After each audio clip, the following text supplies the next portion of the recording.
When it comes to boardroom affairs, men dominated the decision-making process. Out of 10 boardroom positions in Kenya, 9 are held by men, making many institutions heavily imbalanced. The situation is not different in the world, where women make up a small percentage of leadership positions in the corporate world at less than 10%, according to consulting group McKinsey.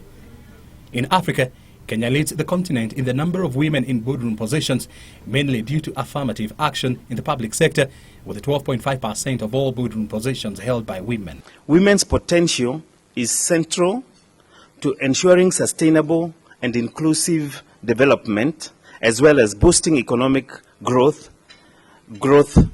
in our country. To ensure more inclusivity in listed firms, the Capital Markets Authority has outlined various measures to ensure more women are recruited into boardroom and managerial positions in corporate Kenya. Introduced very clear responsibilities on the board vis-a-vis ensuring that there's appropriate level of board diversity.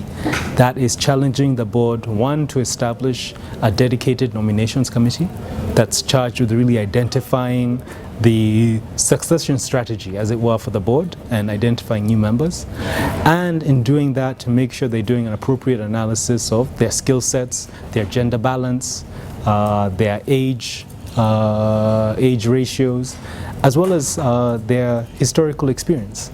Speaking during a bell-ringing ceremony organized by the Nairobi Securities Exchange to highlight the role of women in leadership positions, the Capital Markets Authority Chief Executive Paul Muthaura noted that out of 65 listed firms in Kenya, only 3 are led by women and 4 chair positions.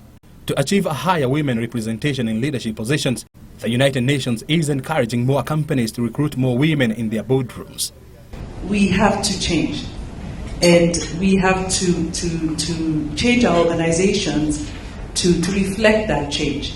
Not only boards, I think there's a lot of efforts in the boards now to see more gender equality. The UN seeks to achieve a 50% gender balance by the year 2030 in managerial and directorship positions in the work environment.